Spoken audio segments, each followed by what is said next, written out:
Now, there are a lot of things you can knock Vince McMahon on, such as the Owen Hart incident, the steroid trial in '94, the Chris Benoit incident in '07, or the current direction of the company. But the news that just broke a few days ago, I just don't get why people are freaking out about it. According to Bleacher Report, Keith Lee and other performers have been sent back to the Performance Center. It's read to report by Bleacher Report.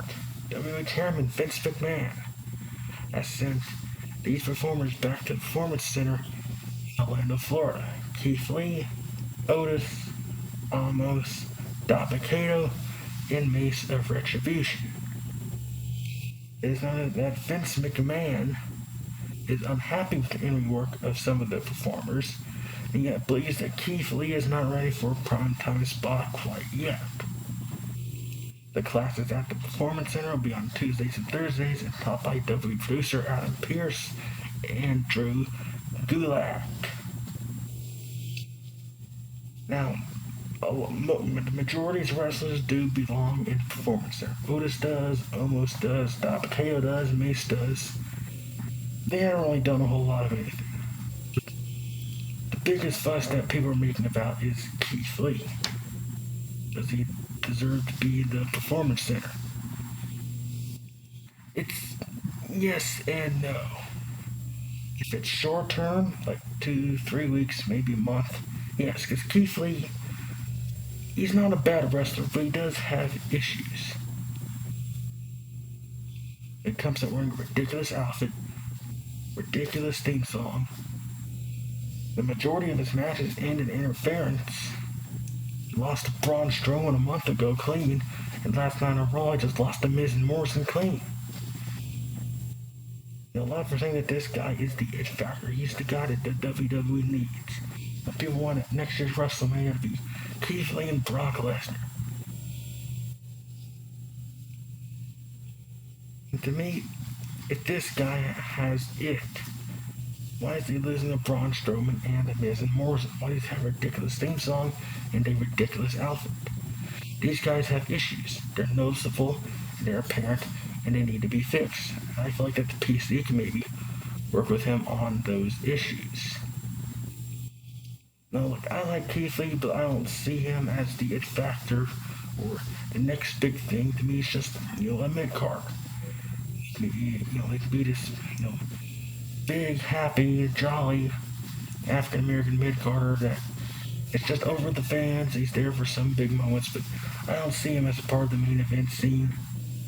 I'm not too familiar with Keith Lee. If it's short term, I'm fine with it. If it's long term, where they write this guy off for 6 months, then my point is, why do they call him up? This guy has issues that he needs to work on, keep him in NXT. That way they can build him up, work on the issues that need to be fixed. They can build up his brand, his image, and get him ready for the main roster. But that's not, you kind of, send him back to the PC.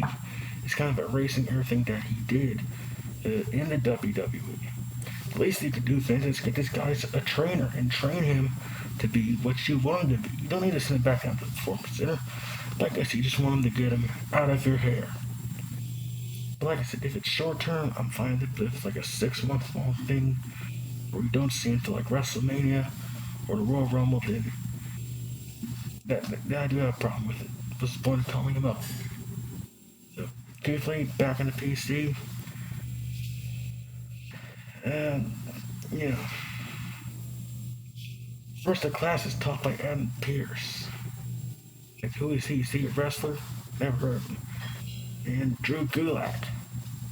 Yeah, the guy who dressed up as the Gobbly Gooker for Survivor Series. They did the PowerPoint presentations on 205 Live 3 years ago. What's he gonna do? Have like 5,000 PowerPoint presentations on a headlock. How to do a headlock. Here's my PowerPoint presentation. That's gonna be a boring class to go to.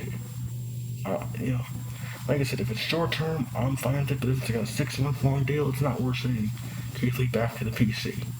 But I'm gonna reserve judgment and see where things are 6 months from now in April.